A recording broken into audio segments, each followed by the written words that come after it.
God's way.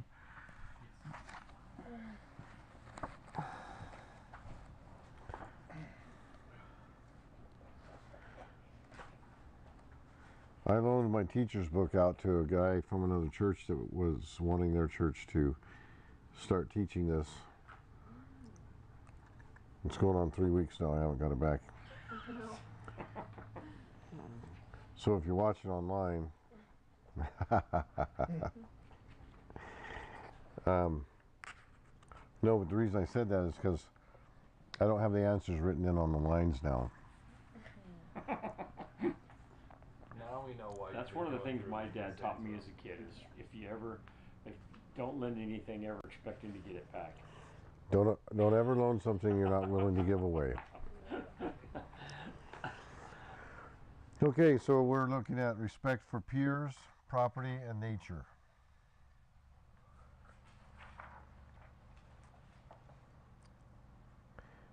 And siblings. Have you ever heard of a sibling rivalry? Oh yeah. Had plenty of them. So I have an opinion on that will probably come up tonight at some point. When we refer to peer relationships, we do so from the broadest definition. A peer is one of the same age or dignity.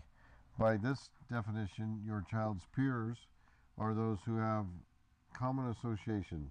Brothers and sisters are included, as well as friends and classmates.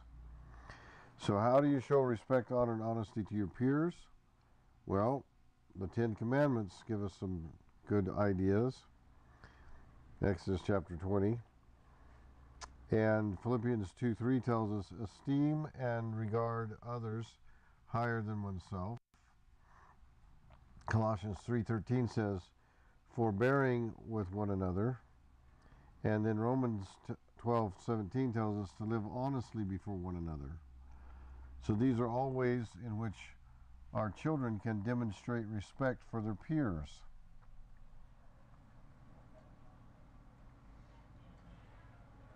You know, we have to teach our kids all of these things so that they know then what it means when we say you need to respect your peers and your siblings. We have to teach them what these things are. So where should you begin? Well, Leviticus 19:18 took a little trip down the Mississippi. No, that's a different song. Oh, okay. All right, just seeing if you're listening. So where should you begin? Do not seek revenge or bear a grudge against one of your people, but love your neighbor as yourself. I am the Lord. In other words, this is not just a good idea or a happy suggestion. It's like, I am the Lord and I'm telling you, this is how you should regard one another. Do not seek revenge or bear a grudge against one of your people, but love your neighbor as yourself. Romans chapter 13 verse 9 says, whatever other commandment there may be, it is summed up in this one rule. Love your neighbor as yourself. So if you think about everything that the Bible tells us, there's so many admonitions and prohibitions throughout Scripture, right?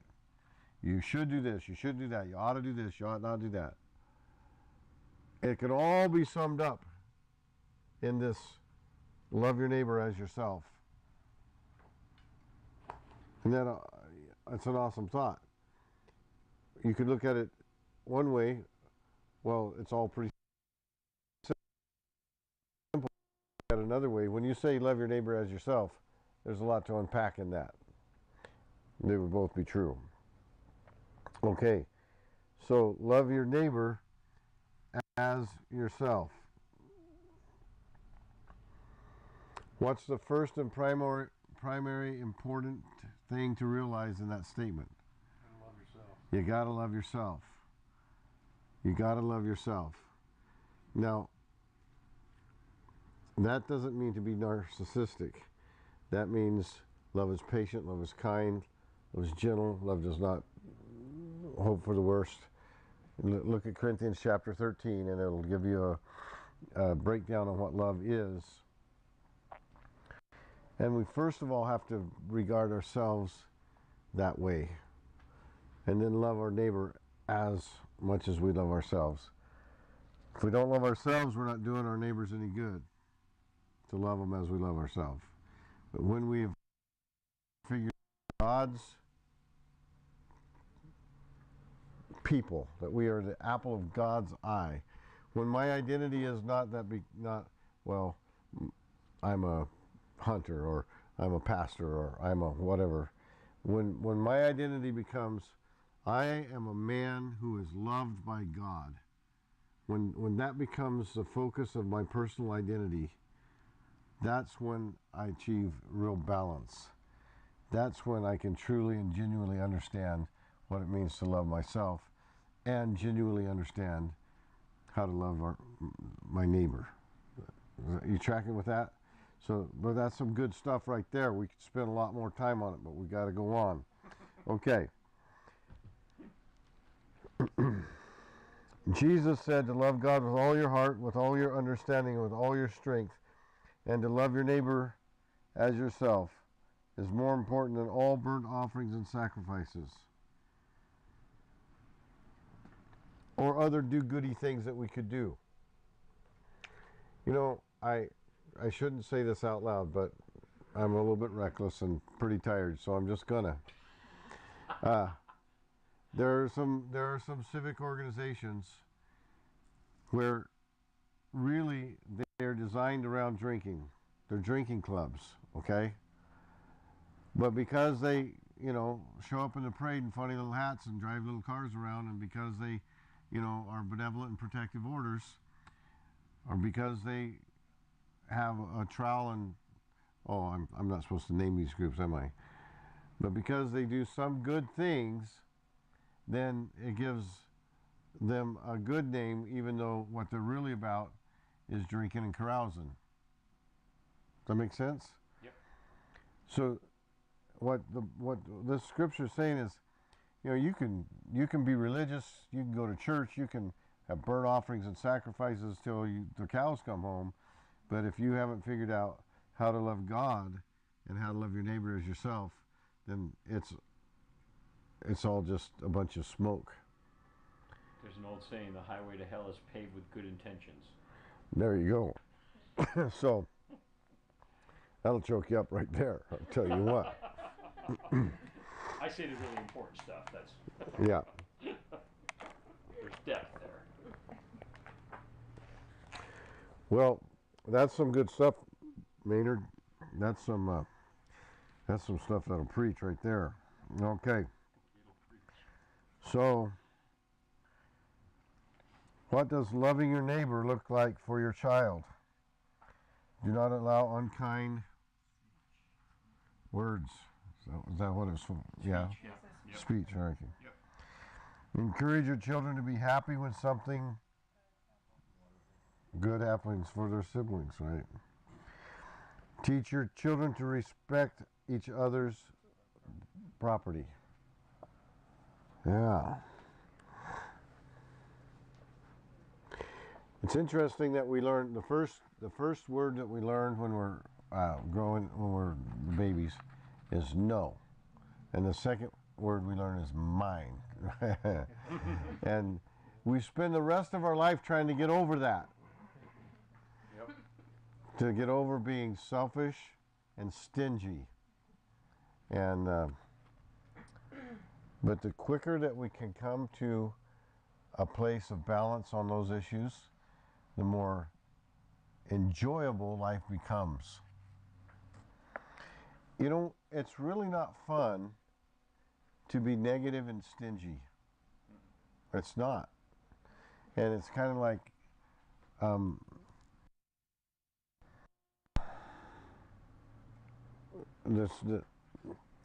I want to say it like this. The Valley of Peace is located just over the ridge of self.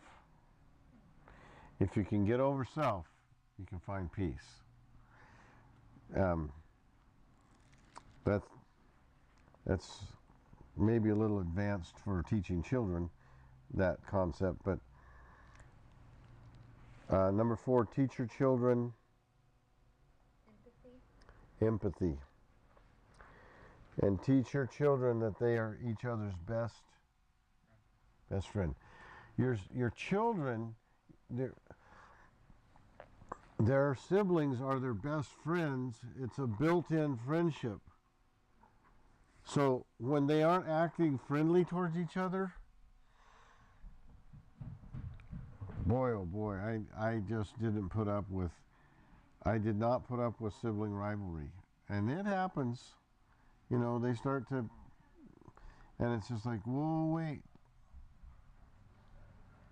Consider your sibling your best friend, and don't take advantage of them. That's like really important. And you know what else? If your kids have friends outside of the home and they start being embarrassed for their friends to meet their siblings, I get them some different friends. They just, I can't overemphasize this enough. We have to really watch the allegiance of our children when they start getting friends, and if their friends be in any way that's negative, there's nothing wrong with finding them some new friends, or even saying sometimes you just have to not expect to have friends all the time, because think about your life. Friends come and friends go. And I'm not trying to be trite about friendship. I'm just saying that blood runs thicker than water is true. And so when we can have our kids focus their greatest friendships at home, it will be a benefit to them throughout their whole life. So let's think of it like this idea of friends. If you have a target with a bullseye in the middle and then concentric rings, everything on the target is friendship. I got friends. Out here on the outer rings, they're people that I don't know very well, but they're friends, acquaintances. And then more and more committed friendship and relationship as it comes to the center. In the center of the target are where my friends that I get my emotional support. That's where they are. I'm going to tell you something. There's not very much room in the bullseye. Time to have those kind of friends. If you're married, your spouse should be your very best friend. That's your best friend. And then your children and your siblings are on the next concentric ring, and then so forth on out. And if we don't understand how to prioritize our friendships, then we wind up having too many friends and being spread too thin and not really being able to adequately commit our emotional efforts towards any of them. Does that make sense? Mm-hmm. So if as adults we have to understand that,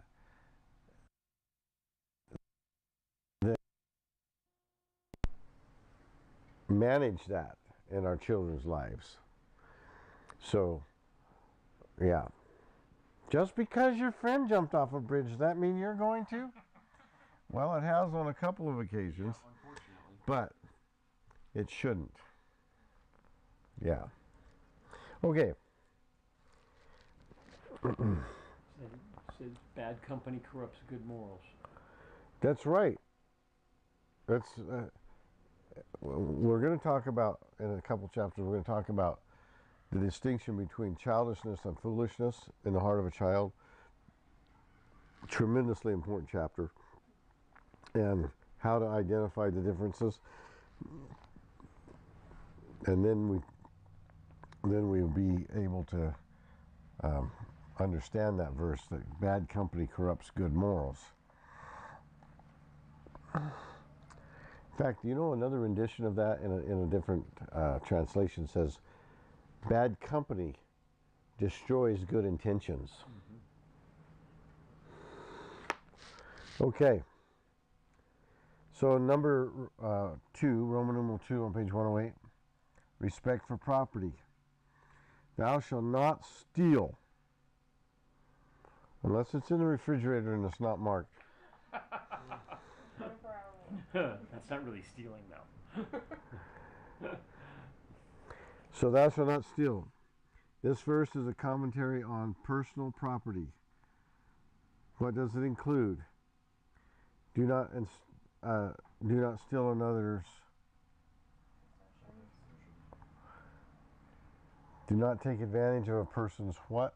Naivete. Say it louder. Naiveness. Naivety. Do not steal someone else's time. Do not steal someone else's good reputation. So that would be slandering.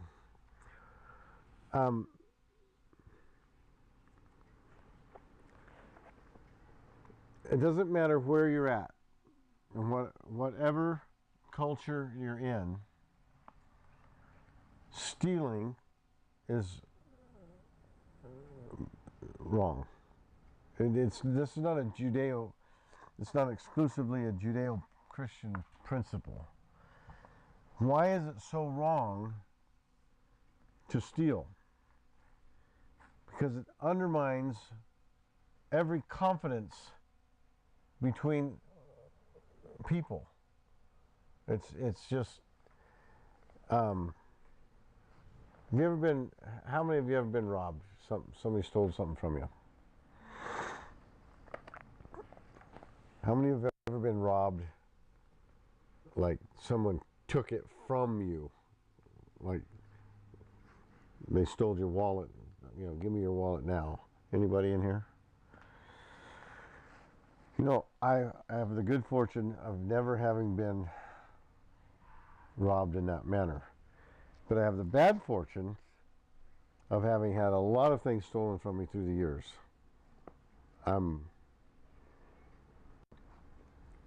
I refuse to believe that it's my fault when someone steals from me.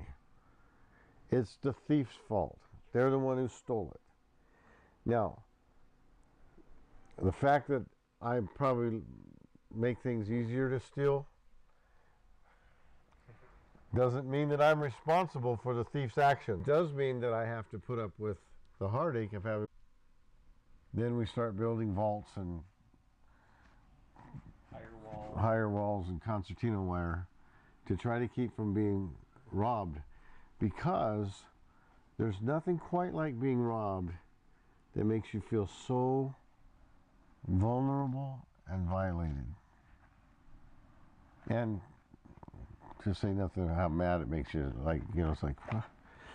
Especially when people rob me, because I'm like, you should just ask for it. I'd just probably give it to you. I'm not the kind of person that I'm willing to give stuff away if somebody needs it.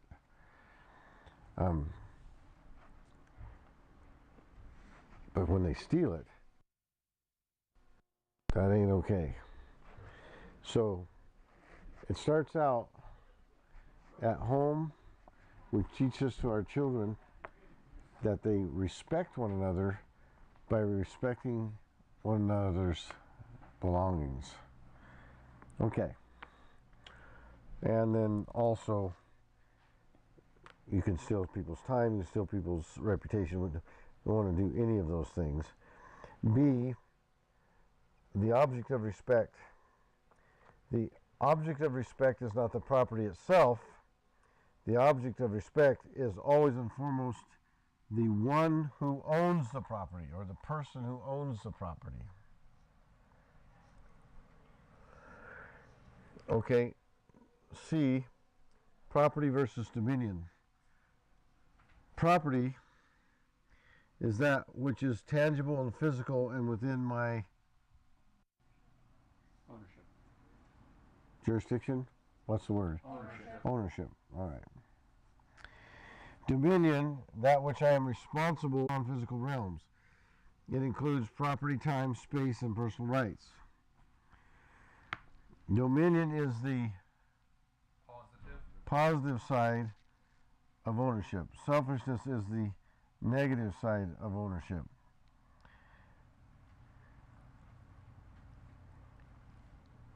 Okay, so let's go to D.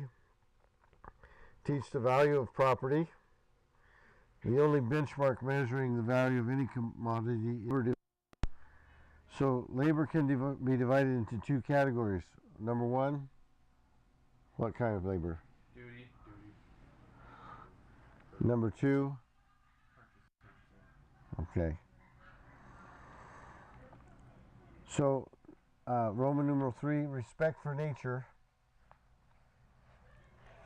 Man's eye for beauty. All right, it's not gender specific. Women can have an eye for beauty. B, 3 reasons to respect nature. Because God made it. Because of Genesis 1:28, man is to take dominion. And because of the preciousness of others. All right? So labor defines value. Give me some examples of how you would teach that to your kids. Gotta work for everything. You work for it? All right, I'll give you an example of how I made a huge mistake trying to teach this to my kids. When we lived in town, where Nate and Megan live right now, there's huge chestnut trees. And I told my girls I would give them a nickel for every chestnut they picked up. I figured they might pick up a bucket, 5-gallon bucket full between the 4 of them. Oh my goodness. They went ka-ching. They calculated that out right now. And they picked up bushels of those chestnuts. I mean, it cost me like $150 or something. It was like a big amount of money for these little kids. Just out there picking up. So Definitely defined value. yeah, well, I think it gave them maybe an exaggerated sense of the value of their time. Of their labor. Yeah, because they got, oh my goodness. But it is true that if we define our time in monetary terms at whatever the going rate is for minimum wage,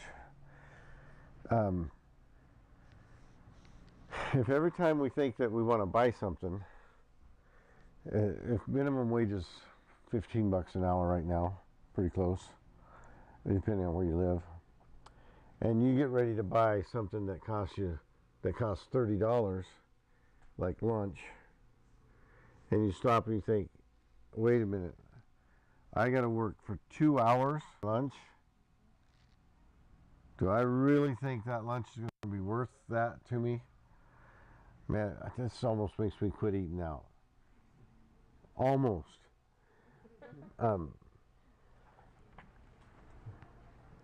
It's interesting when we think about this value and the things that we're willing to do, and the money that we're willing to spend, the money we're not willing to spend, and due to conditioning. Like, we get conditioned to spend money on certain things, and other things it's like, I'm not spending my money on that. I have an example for this example, but I'll hold it for just a second. So you get conditioned for things that we do more often, like eating out, for instance. Have you gone to lunch with somebody lately? You'll have a hard time getting out of there wherever you go for less than $50. Mm-hmm. It's just amazing to me. But we do it, and I might grumble about it, but don't mean I quit doing it. So, if over the course of a couple weeks, I've gone out to eat 3 or 4 times, I've spent $150 going out to eat. I don't even think of it.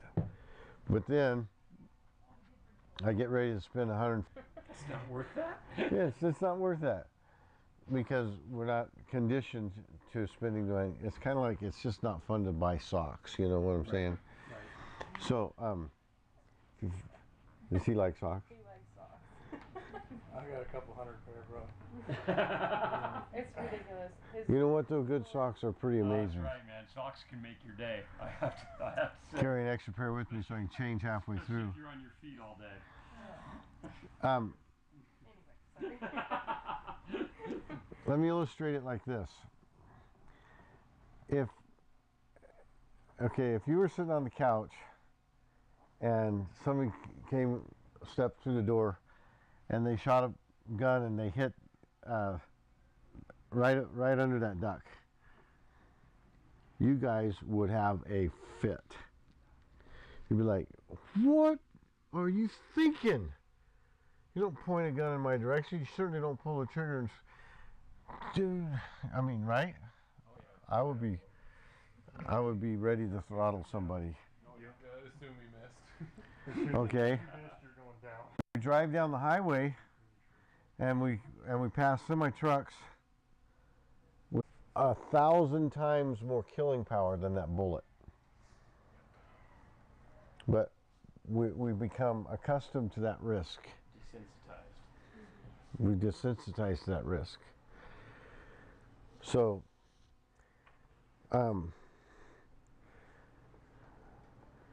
the point being that when we're teaching our children, we have to think about both sides of that. You know, the things that we're used to and things that even that we're not used to. They both have to do with value, and value then has to be connected to labor. So the big point is that the value has to be connected to the labor, so that they have an understanding of that. When you're teaching that, it brings to mind. It's funny because I didn't think about this when I was going over the video and stuff at home, but it's just the juxtaposition is interesting to our society today and this lesson, because in our society today, you can steal under $900 and it's not a crime.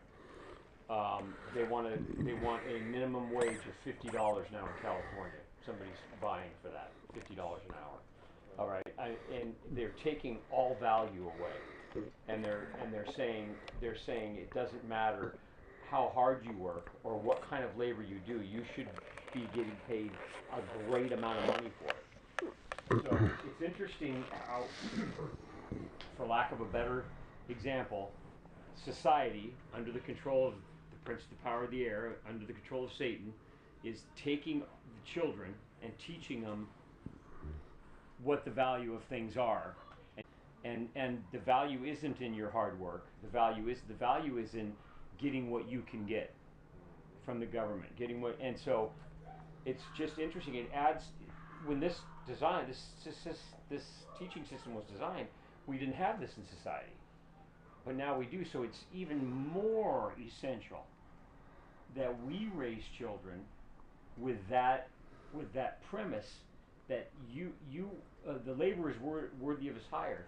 You when you work hard, you get paid. If you don't work hard, you don't get paid. Nobody gives you anything for free. There's no free lunch, because ultimately, even the free lunch costs you. It costs someone. It ends up costing you because you get desensitized, as Pastor was saying, and you start thinking you're all that, and you deserve that, and eventually somebody takes that away from you because you didn't earn it. Well, and here's the other thing that I think, from my conservative point of view, that Be careful. Keep going around. when we expect that the outcome of everyone's efforts should be the same, then we run into problems. I believe that everyone should have equal opportunity, but we can't expect equal outcome. Because why? Because not everybody's got the same amount of talent. Some people can accomplish more in the amount of time. Some people have other talents that are greater, and others that are lesser. So, but if we get engaged in a system that says you should give me whatever I want because I'm me and because you're Uncle Sam, then the problem with that is eventually Uncle Sam has complete control of me, because everything I get from the hand of Uncle Sam. Then Uncle Sam just has to go like that, and he's got me. So autonomy is a big deal. yeah, personal autonomy is an important thing, but that is also taught by labor. Now, of course, there are so many other factors that are involved in that. Inflation, like I said, their talents, they all affect what a specific unit of labor is worth. Everything cost, you know, and at the time it was $100 for an iPhone or whatever it was, and you pay $100. In between rewarding a child and bribing a child? Was that part of this chapter? I don't think so. I don't think it used that terminology. One of the things that was put forward was that this, and you can do it if you want to make the money.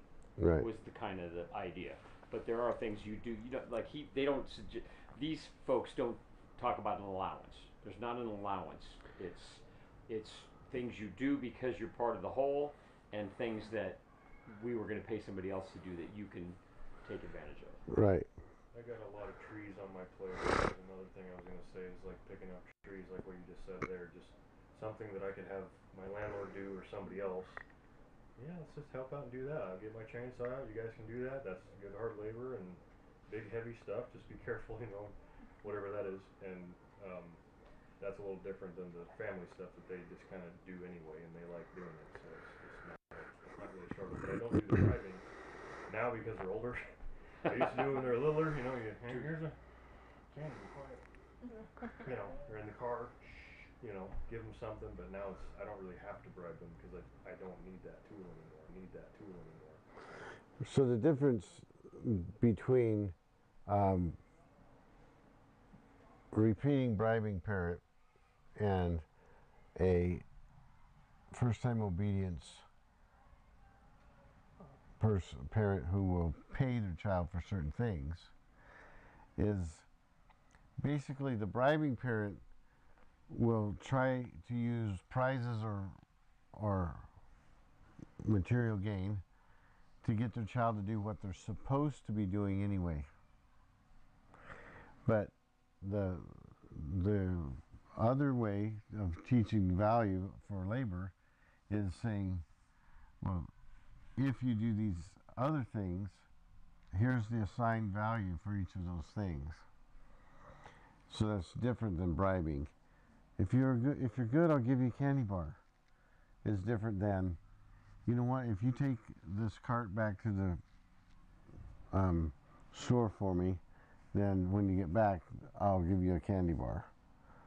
So that's how I define the difference between bribing and rewarding.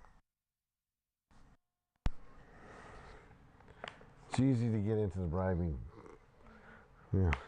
Yeah, when I was growing up, there was no bribing. There was, you're a Manning, you have a bed in this house, this is what you do. And More stick, less carrot. yeah. And that's what how my kids grew up. We had a horse ranch, and the kids had their own horses, but they had their own horses because they were part of the whole. And they cleaned stalls, and they fed, and they utilized that because they did the work. If you didn't do the work, you didn't utilize it. So that was kind of the reward. I have a totally unconnected story that you just reminded me of, but I it's like unconnected stories. but it's funny. So I have this donkey, and he's really sweet. I call him Mr. Donkey. He's so nice that if I put kids on him that are scared, he'll just stand there. He won't even take a step, and he can tell when the kids are confident. Then he'll walk out. So the other day, this is like day before yesterday, we're in the little catch pen with the sheep and the donkey about to milk one of the sheep. And the sheep are all messing around, and you can tell the donkey's agitated at them, right? And so, but Jennifer's standing there, and the donkey reaches out and bites her on the thigh. He's never bit anybody before. Never, as far as I can tell, never offered to bite him before. He bit her on the leg. Oh my goodness. And he bit her hard. Wow. And then, she wasn't happy. No. I had to smack that donkey in the nose pretty hard for that. Yeah. And then after I smacked him, he went down to the other end of the pen and bit one of the lambs on the leg, and the little guy was limping around for a long time. He's just ornery. He's having a bad day. I think with all those sheep being so dumb around him, he's just like, something's got to give. Sheep out of my pen. Yeah. Jennifer's not happy. Yeah. Well, it's funny because an opportunity in life that my children had, and I'm only sharing this because, you know, your children are young, and people today will say, well, you know, they're not old enough to do that. They can't do that. We lived on a horse ranch. We ran a horse ranch, and my son, who works for me now, at 8 and 9 years old, was driving a truck on the ranch, pulling water trailer, pulling horse trailer. Not obviously not on the highway because that would be illegal. And the one thing that and it's nothing I did. It wasn't this great magical thing and a system. It was literally there was work to be done and we did it together. And I would like to take credit for it, but I can't. My children today, all spend money or we help them out as parents. We help our adult children out. You know, they know the value of what it costs mom and dad to help them out, and they'll always say, no, you know, we don't want your help. You know, we can, but we help anyway. And then they're never ungrateful, and it's amazing what the value of labor is, and them learning that from an early age, that how much you give for them to have that life, and you can't. It's not good to ever hide that from them. Like, oh, you know, well, you should have the newest this and the newest that. No, this costs us all something as a unit, and when they get older, they respect it. I mean, and honestly, it wasn't something amazing we did. It was just the way we lived life. And where, you know, well, I was reading an article where this gal was suing her parents because she didn't ask to be born. Oh. Okay. Oh man. Yeah. It's like, so I didn't ask to be born, but now you owe me something. And we're raising people like that in our society, and it's like if we can get back to that, it's crazy. But it's interesting when people actually know their value. And the value of other people, there's a lot more respect, and society does a lot better. How about value and honoring nature?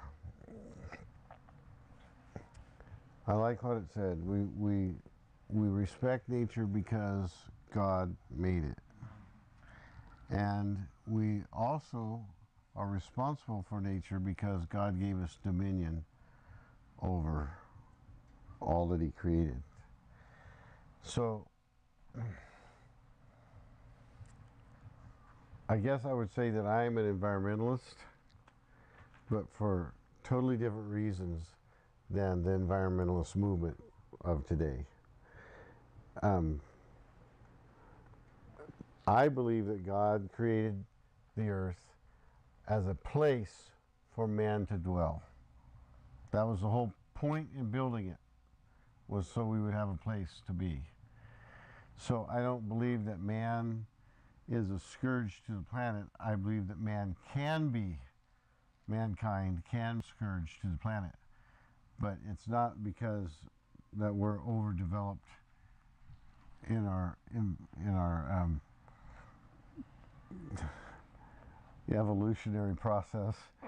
And so now, because of our overdevelopment, we have the ability to do more damage than any other creature, and so therefore we're a scourge to the planet. Not so. We can be a scourge to the planet, but that's only if we don't accept the responsibility of taking dominion over the earth, because dominion comes from the same root word as domain. And so if a person has a domain over which they have authority, that means that they have the responsibility of that domain as well. So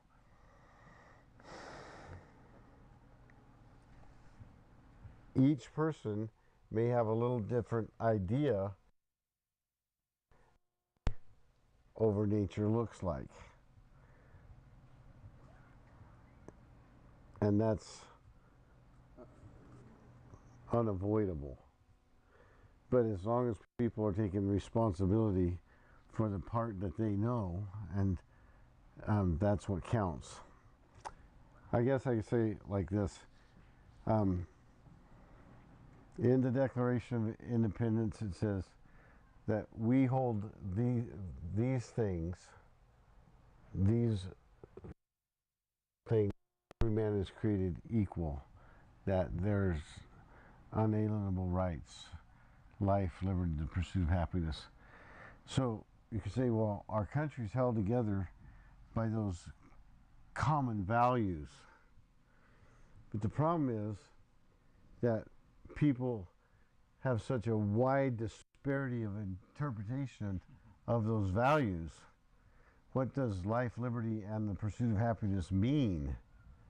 Right? We all agree that that's an inalienable right, life, liberty, and the pursuit of happiness.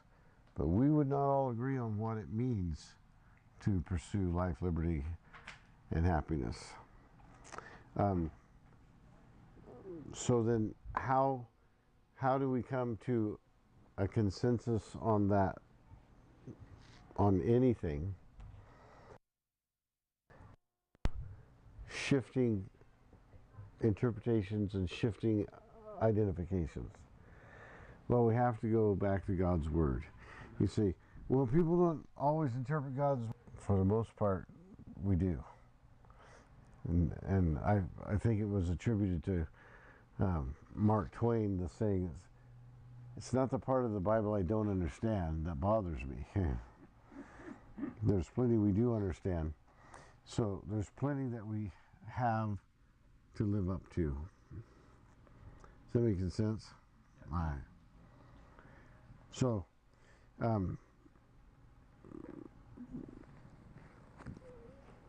we have to, first of all, as parents, know how to accomplish the things we talked about.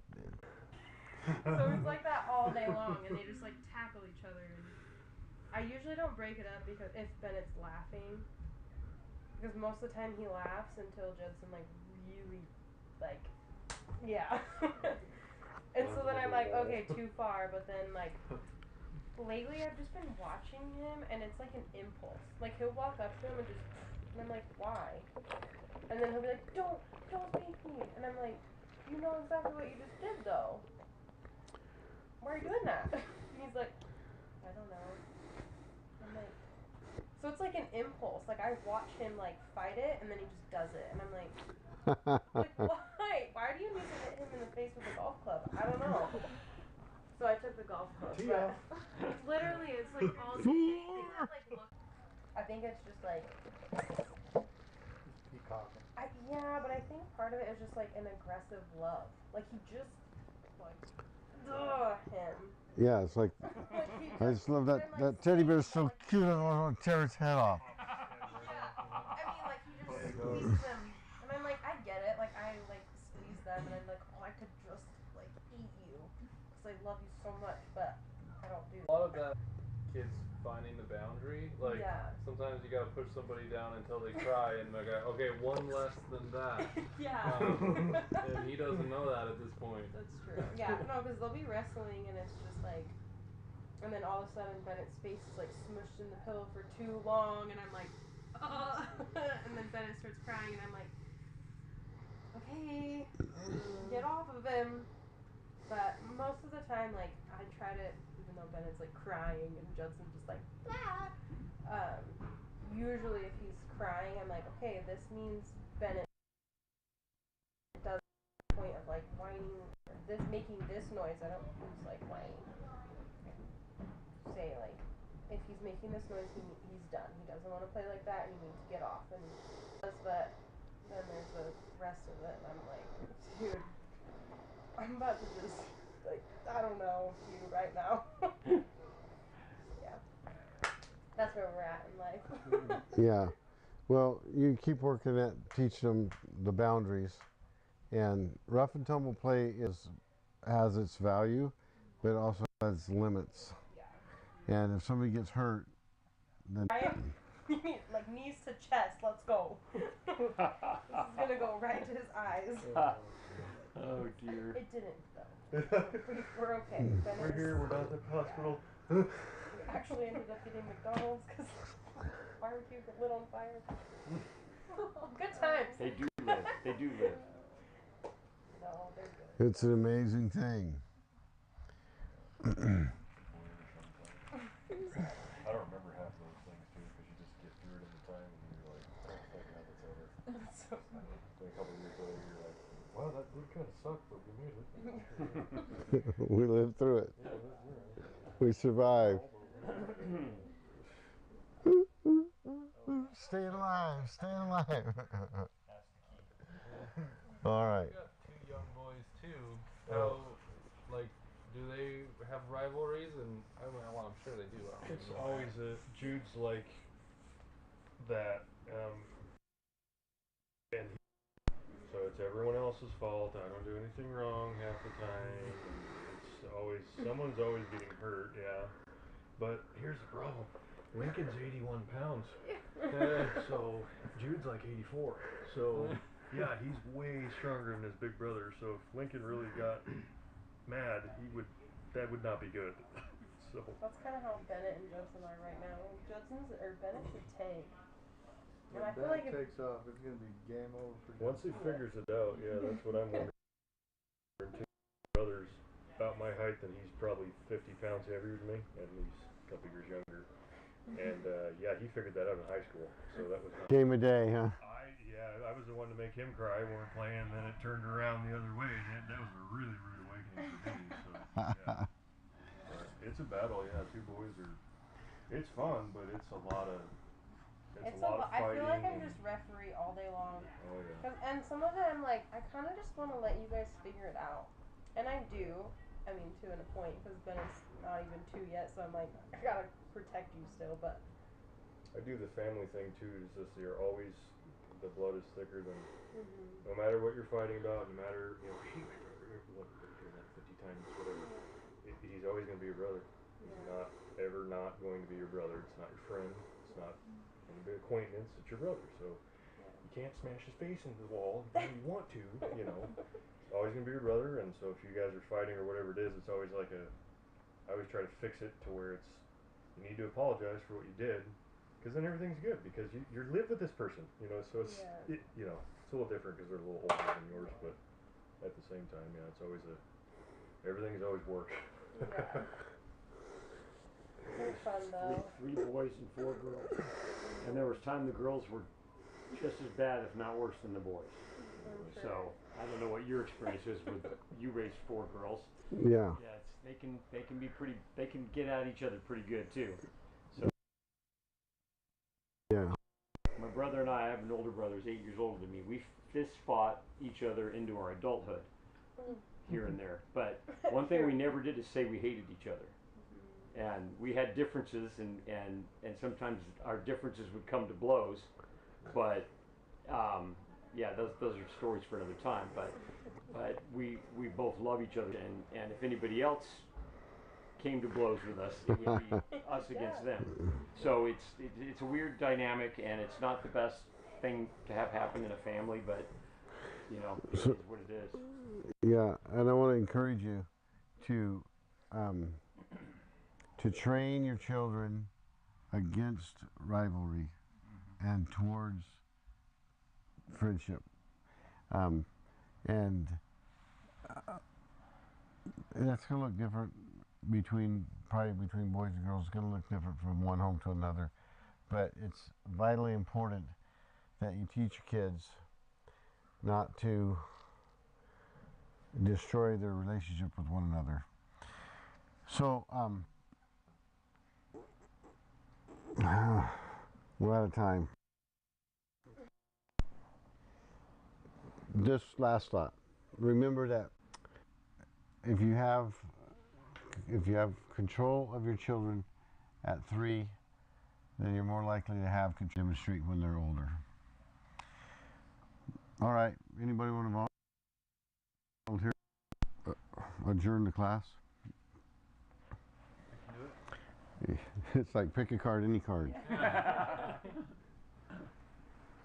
Lord, we thank you for the opportunity to come and learn from this class and learn from each other. And I just thank you for this group of people and pray that you'd be with us,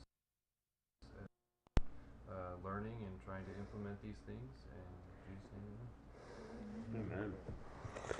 All right. Teaching Justin, if you feel that frustrated, you come to mommy and say, Mom, I feel frustrated, whatever, and I can come help you, rather than you being like, I'm just gonna sucker punch you, and then mom's gonna come in here anyway, and so it's like, hey. He's actually been taking it on though. He'll be like, Mommy, Ben's doing this, and I'm like, thank you for telling me. I don't know how to do this, but we're gonna figure it out. So, It's a learning I process. feel like Bennett's just had a really hard. Do you have a striped shirt and a whistle? Literally. Oh, yellow flag. Yeah. So when he gets home, I'm like, I'm done. It's your turn. Tapped out. That was how my mom got me to behave when I was a kid. Choked you out? No, she would just tell me that your dad is going to be really unhappy with you when he gets home. Yeah. Yeah, and I'm not Then gonna I feel spank you. kinda I'm gonna bad wait for 'cause I'm Dad like, to get home. Dad gets home and he's like, Yeah. Just do it, Mom. you better mind we always wanted Dad. yourself. I never wanted my He had a dad. big, big. My bad. I don't blame you on that one. But my mom's hand was quick and nimble. It was like a whip or a club. It's like, It's like the paddle with holes in it. yeah. Okay, but did you ever get I'm hung picking up up speed. upside down? The Holy Board of Education. I had a grandmother who had one of those, and it had a little lamb on it, you know, and it was like, "Thou shalt not," it's something like that, and it was just had holes in the. I bet that thing's pretty well. Yeah, it's broke on the end. We won't go over it tonight, but it's coming when we get into the discipline section and how to speak to children. And I do recommend having a spanking tool, and then you put it somewhere where you have to go get it, because it gives you time to think, to calm down, to pray before you start to lay it on the kid, right? And I used a 5-gallon paint stick that I had sanded the edges off, you know, so that it wouldn't, because it gives a lot of sting and a loud pop without any real true injury, right? And I kept it on top of the refrigerator, and Madison figured that out. She took it and hit it. She's like, not anymore. it was gone. Where'd Yeah. it go? I went to get the spanking stick and it was gone. Oh. It's all right. I just built a new one. Yeah, my dad's held up his pants, so it wasn't very far off. Right. Okay. For next week, put these principles into practice and be consistent and let me know if you see a change in your children. And a lot of the principles so far have been aimed more at parents than at children, but these now are starting to be aimed at the children. Don't lie. Wasn't quite as hot in here tonight, was it? Yeah, it was Just nice right. in here. It is hot in here. No, it was. I've got an air filter back there. Absolutely. Because there's no windows in here, I'm always worried it'll start smelling like a stuffy old man. And because of the bear that lives in here. But anyway, if you ever come in, it's like, wow. Let me know and I'll turn up the air filter a little more. Smells like ducks in here. It smells like dead ducks in here. He And- loves that smell. Yeah. That same top that's on that is going to be, there's going to be another piece of it that I'm putting a coffee table and the end tables. So I'm all excited about those. They should That'd be be here. cool. Yeah, absolutely. Yeah. It's becoming a regular old office. Yeah. Yeah. Or lounge. I don't know Yeah, what it is. whatever. Yeah. It's not like one of those so-called drinking clubs you were talking about. Okay, I have a question for you. It's not parenting related. Yeah. But I'm curious on your thoughts of churches that only teach the New Testament. And Say of churches what? that only teach the New Testament. I want genuine, honest. Like, I don't know why one would only teach when there's one. Okay. So in my definition, I think you're asking me about women teachers. No, Oh, she no. she said, what do you think about churches that teach only the New Testament? Oh, wow, I wasn't even close. Yeah, I was like, no. Well, You were She said close. your You stance just is went on on that. this way. You got teach. Okay. I'm on track with you. Churches that teach only the New Testament Yes. fail to understand the connection between the New and the Old. And the New Testament is the fulfillment of the Old Testament. The Old Testament, everything in the Old Testament points to the New Testament. So to not understand that is to lack the progressive understanding, the progressive revelation of God. So yeah, New Testament only. The Old Testament has so much light to shine on the New Testament. Yeah. I feel like there's really valuable lessons in the Old Testament to not teach it. I don't know. I just learned that today and I was like, Yeah, I'm about back here. We're going to go to every book of the Bible and find Jesus in every book of the Bible. So every Old Testament book, there's a type or figure or a presentation of Christ. And so that'll be fun. You can get it and listen to it for you can let your kids listen to it. Yeah, I'm going to start that in just a few weeks. I'm hoping that next week up here at the recording studio, and then I can get started on some of those projects and some other projects too. By the way, one of the things I love to do is a segment called This Is My Story. And so I sit down with whoever wants to tell their story and interview. It's usually about the interview, and we just talk about their life, what God has done for them and what God means to them. And then I edit that down to about a 5-minute presentation. And then I let the person look at it and say, does this reflect what you were sharing?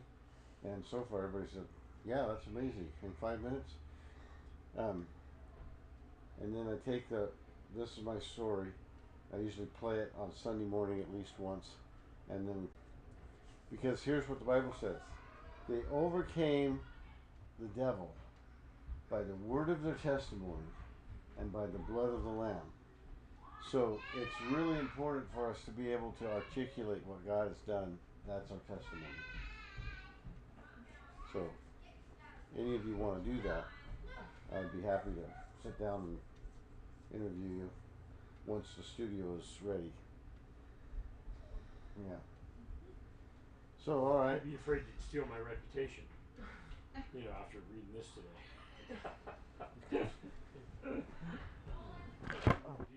you know of a church that's teaching only the New Testament? Yes. I was just curious on like if that's, I don't know. I don't want to say good or bad, but kind of like, is it harmful or is it just like? I would say if they're stuck on that and that's their main distinctive, that they are shallow in their understanding. I They don't called know. it a four square. I forgot. But yeah. Foursquare Force. and 30 years ago. Yeah. Like, I don't know It what almost was. seems like one of those things that, like, in itself, like, it's good to learn lessons from the New Testament, but Yeah. it would be this signal of a sickness that would infect other things. Like, if you are rejecting the Old Testament, like, well, you're rejecting the Old Testament, you know, and then that leads to so many different things. Yeah. Well, here's where you run into problems when Paul quotes the Old Testament. Yeah. And Jesus you don't quotes the Old believe that? Testament? Yeah. Yeah, Yeah. and Yeah. Jesus quotes the Old Testament. It would be very frustrating to go, well, where's that from? Yeah. Oh, don't worry about that. We don't teach No. that part. Yeah. Yeah, that'd be kind of weird. Bunch of Isaiah. Yeah. You know, like when he said before Abraham was, I am. Yeah. Yeah, there's that whole thing. Yeah. Or like when he's Jesus talking about Isaiah and the prophecy. It's like, Yeah, the full counsel is the best way to go. yeah. Absolutely. And, like, his death brings in Christianity, but his life, he was a practicing Jewish, like, Old School Testament, like, all the way. So Yeah, Jesus was a Jew. lived Yep. as a Jew. They called him rabbi. Right? That's not a, to say Jesus was a Jew is not a slur in any way. Nope. It's, I know a good church that teaches the full counsel, if you're interested. Sunday morning, 10 o'clock. You couldn't be here, right? They teach the Old Testament, the New Testament, great stories about donkeys biting people. It's full. It's got everything you want. try not to preach the whole Bible On every Sunday. Sunday. It's quite a bit to the book. It's a pretty big book. Absolutely. There's a lot there. Oh. All right. All right, all right, all right. Right. Exactly. I was thinking about Matthew McConaughey also.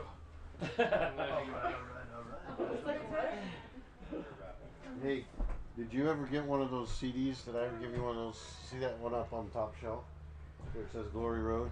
I actually have one at my house.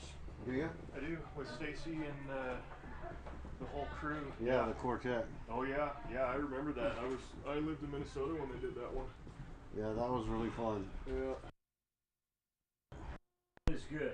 Glory Road, yep, it's in my case. The Glory Road Quartet.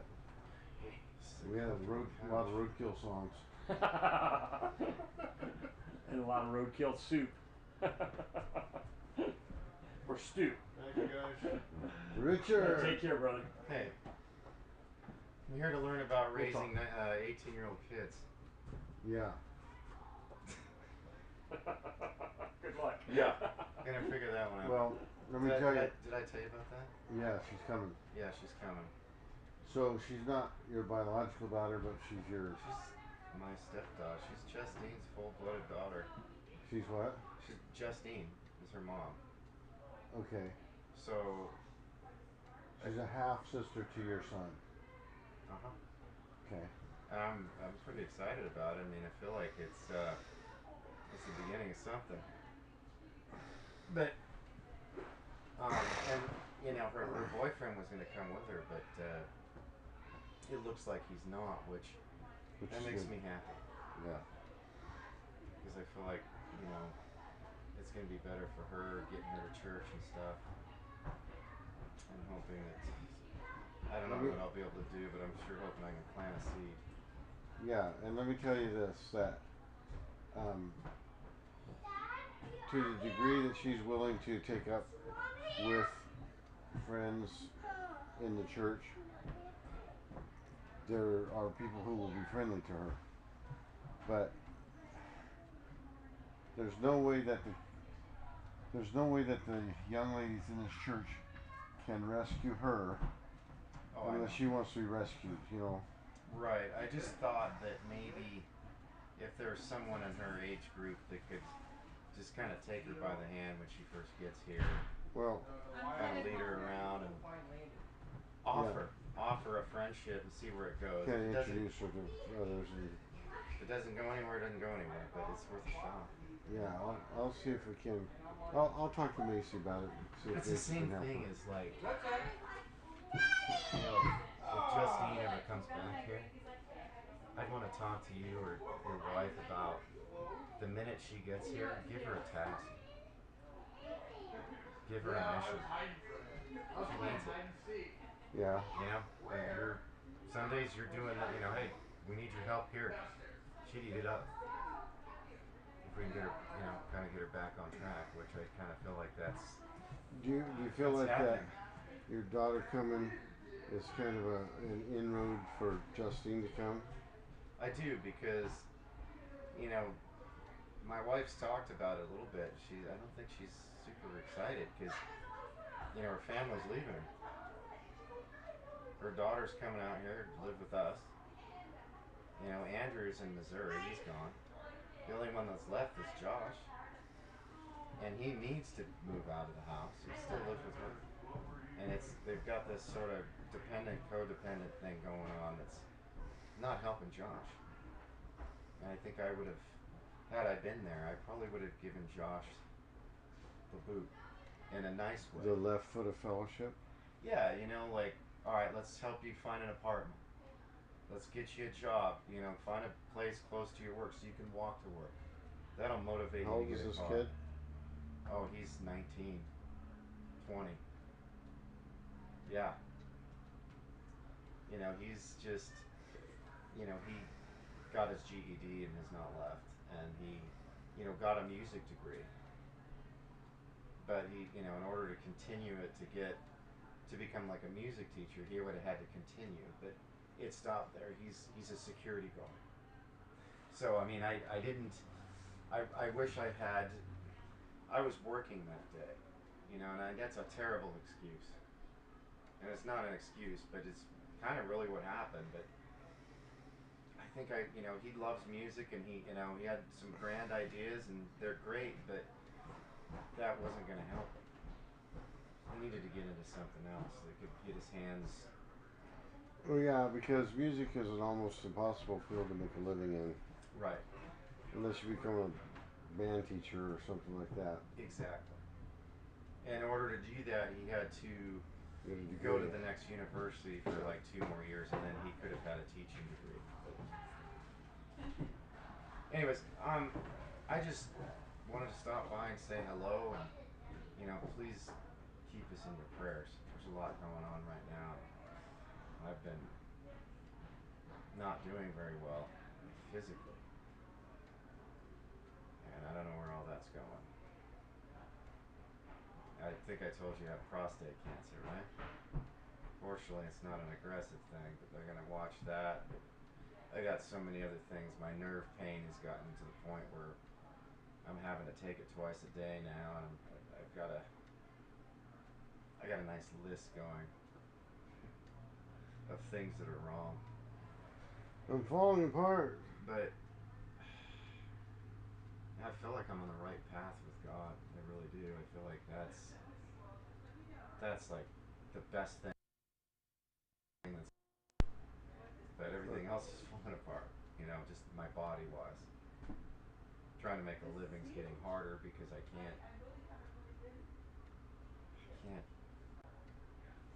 just don't have the strength. Can't function. I get up and go to work. It's just, you know, thank, you know, goodness for Arlen and those guys. Cause I'm like, hey, young man, can you come over here? It's one of those kind of things Which I never thought that would happen. I was supposed to live forever. I relate to it. Hello. I'm going to the women's group. Oh, I decided to go to the women's group because, you know, that's and fine. your wife is doing wonderful. Yeah. Yeah. Okay, good. well, have a nice evening. We're just glad you're here. Yes. Yeah. Anyways. Well, I can relate. My hands are so sore. I can't even hardly take the lid off of anything, or when it comes to like turning a bolt or whatever. I'm just like, ah. So I relate to that. This hand, it was crushed, and this one has tremors. It's getting worse. I don't know what it is. I can't. The dexterity's gone here. The strength is going away here. So I mean, just certain things. I'll say, Arlen, come over here, tighten this down. Oil filter, and those guys, they're good to me. I look at this. I'm beginning to realize that this might be my last job. Upstairs. We'll I see. can't find Jennifer. Hey.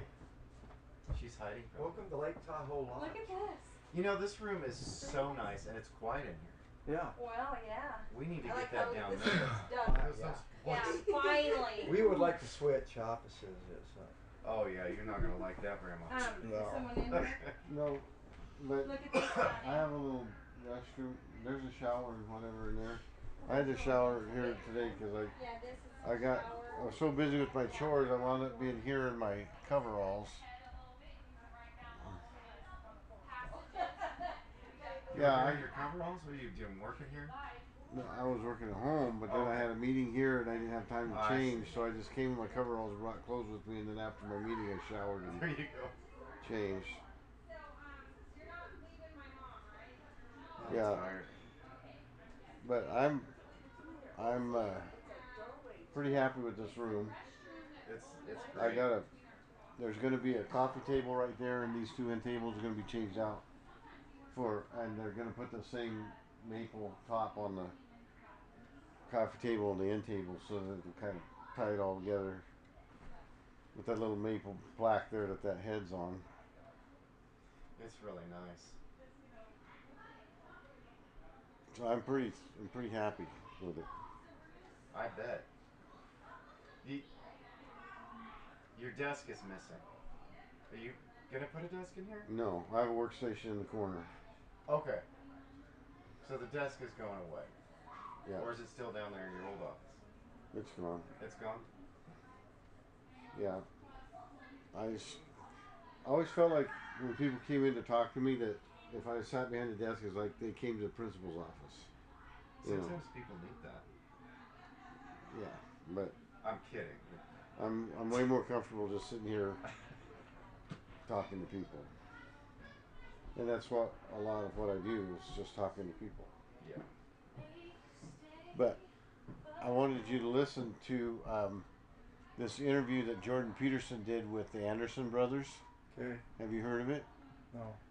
Just go on YouTube, Jordan Peterson and the Anderson brothers. And it's these two young kids. It's really incredible. Profound, simple Jordan but Peterson, profound. he's Daily Wire, right? Huh? He's on the Daily Wire and part of that group. Jordan Peterson? Do I have my Petersons right? No, Daily Wire's not Peterson's broadcast. It's Daily Wire or somebody else. Oh, there's a whole group in that whole Daily Wire thing. I thought maybe he was part of it. Is he the one that? He's the one that said, "What is a woman?" Right? Isn't that Yeah, Jordan that's Peterson? his. Or is that Tate? Is that the Tate brothers? Tate brothers. Jordan Peterson and the Tate brothers? Is he? Okay. Are they real young looking kids? Hey, buddy. What is that thing? It looks creepy. Andrew Tate confronts Jordan Peterson. Kind No. of a fake bird looking. I don't know. Look closer. No, that. What? That. It's a dummy, I guess. Call up. Can move its head, I think.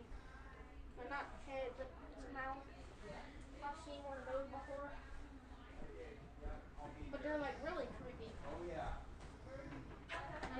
come, they scare me. All right, you guys. I love you both. God bless you. Love you too. God bless you. We'll Thanks see you for that. around. Yeah, we'll see I'll ya. look forward to talking to you Okay, again. sounds good. I'll call you. Okay. All right. See ya.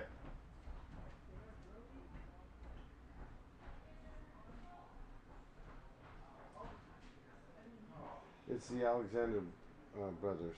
Oh, Alexander. Okay, Yeah. for some reason I forgot that. Anyway, if you get a chance to listen to that, it's really profound. These two kids, based on their faith in their Christian faith, decided that they weren't going to stand for all the woke and all that stuff. And they just started staging walkouts Oh, wow. at their school. And then they got kicked out of their school. So they started staging walkouts at other schools.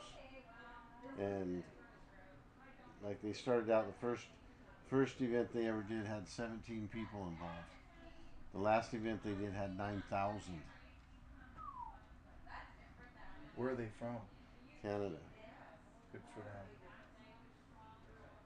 You know, Canada's become more liberal than we are. Yeah. Yeah, you'll just be like, I love it. That's awesome. It takes guts. It takes guts today to go against a stream like that. oh, it takes a lot of courage. You In fact, they got attacked by Antifa on one Really? occasion, and Antifa person jumped and tried to cut one of the brothers and actually cut his eye open above the eye, and it was bleeding. And yeah, it's just an amazing story. And then Jordan Peterson asked the one kid about, because the kid was saying I was sharing the gospel. He goes, "Well, what do you mean the gospel? What do you?" And the kid just goes, the most candid, straightforward answer. He goes, "The gospel. The gospel is the message that Jesus Christ came to be the propitiation for our sins, because all have sinned. You've sinned. I've sinned. We've all sinned against the Creator of the universe. But rather than punish us, He loves us enough to forgive us." And just very clear-cut, concise message. And Jordan Peterson's like, well, you know, because you could tell the kid was like, Sincere. yeah, Jesus came to save you, Yeah. Jordan Peterson. You know, he didn't say that, but that was the. Well, you know what? And I'm proud for Jordan Peterson having them on his show. Because isn't he kind of a common sense kind of guy? Yes.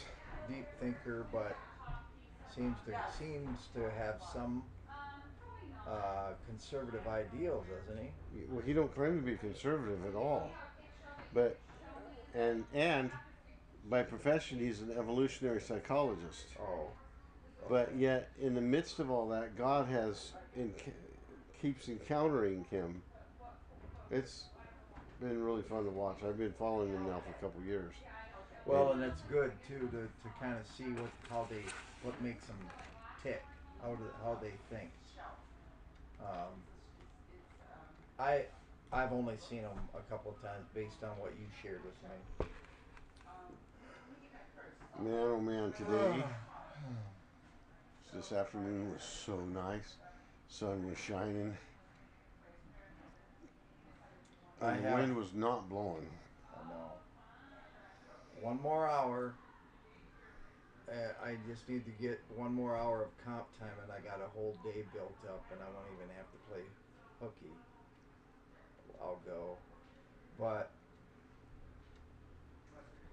yeah, we ended up on Sunday.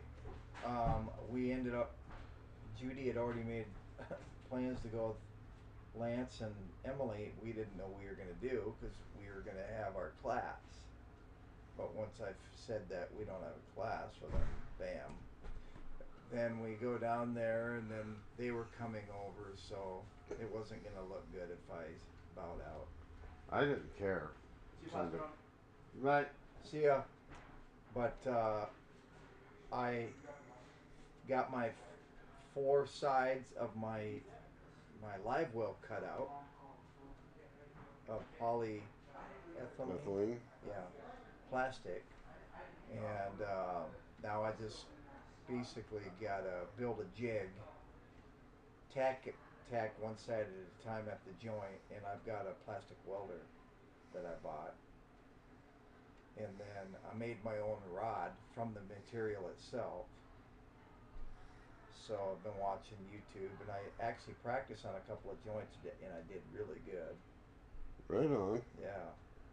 So once I get this thing made out of just the tank itself, then I'm gonna make a shell for it out of plywood on the exterior. So I'm gonna make an exoskeleton, and I made the plastic tank a little bit smaller by design so that it'll fit in the slot with that protective wood coating on it. I already have the pump that I bought. Have everything ready to go. I just got to get it done. Of everything you need. Yeah. And I have the template. So the other side is identical because it had two live wells, left and right. The other side is identical except in mirror. Reverse, yeah. So mirror. I just reverse the sides. So once I know I do a good job on that side, I'll have the template to do the other side. That'll be cool. Yeah. Because it is nice to have two live wells. Yeah, and if I don't use it for that, I may use it for a cooler. You know? It's fun to keep each guy's fish separate, but it's also fun to keep your species separate. It is. That's true too. Yeah. The nice thing too about a live well, especially if you have an aerator in it, is that your fish are still fresh when you get them home. They're still alive. Yeah. Put 'em in Yeah. the pond. Yeah, because nothing's more aggravating than to clean a soft fish. Saggy shit, yes. Yeah, and it just falls apart on you. Yeah. I'm gonna order some. They're pellets that you throw in your pond, Yeah. and then they're good for a couple, like several weeks. It kills out all of that stuff that goes in the pond. Yeah. So I got to work on that a little bit. So what do you have growing that you don't want? That slime, that that stringy, slimy stuff. Oh, yeah. Yeah. I mean, there's no way to fish it. Right. So then you just are all, you would end up time. Yeah. Well, anyway, I want to bring some fish into the pond, and I should start with some feeder fish first, like crappie or bluegill, but I don't know how to catch them until the water gets warm. Yeah, it's pretty tough right now. But I'll tell you what, I threw those big bass in there before, and they found enough to eat. They did not die. So there must be enough worms and bugs and other things in that pond to keep them alive. So are you telling me you had carryover from last year? No, I'm talking about a few years ago when I threw all those big bass in there. Oh, yeah. I had like 8 big old bass. Okay. Because I know you have one deep hole in there. Yeah, I don't think anything survived this last. I mean, even that deep hole went down to about 3 feet of water probably, and that would have been not very big at the bottom. So I know my carp died. I found their skeletons. Okay. I had 3 or 4 carp in there that were probably close to 20 pounders. Oh, really? They're eating good, whatever they're eating. All that slime, probably. Yeah, they're grass carp, so they're probably eating grass. I don't know what they were eating, but they did fine until the water. They didn't have any water, and then they died. Yeah. So now you've got a machine that you could do just a little bit of dredging here and there. I was gonna, but the water table came up, and now the pond's got water in it. So Too late now, unless you Unless you got a real big excavator in there. That could, something that could sit Just on the reach side out. and reach over. Yeah. Yeah. Hey, who's the guy, the Mexican guy that used to have the boom truck parked at your place? Yeah. They were contractors out of the Tri-Cities. I don't even know. You need a Wish- boom truck? I wished I had access to a boom truck. Mark Still's got a boom truck. Not his hay machine, but an actual truck that has a basket on it and It's not a man lift. It's just a boom crane. okay. But Can you run it? Can you run it from the lift, or do you have to run it from down? It don't have a man basket on it. Okay.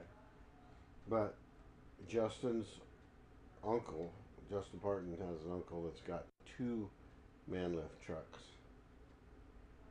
You need to do some trees? Yeah. Yeah, I do too. I gotta get rid of some trees.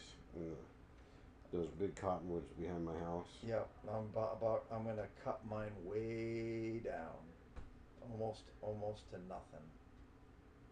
I'm not gonna cut them totally down just yet because I won't have anything big enough. They're big. These trees are big. Some of Yeah. them. Well, I got one that's. I'm not kidding you.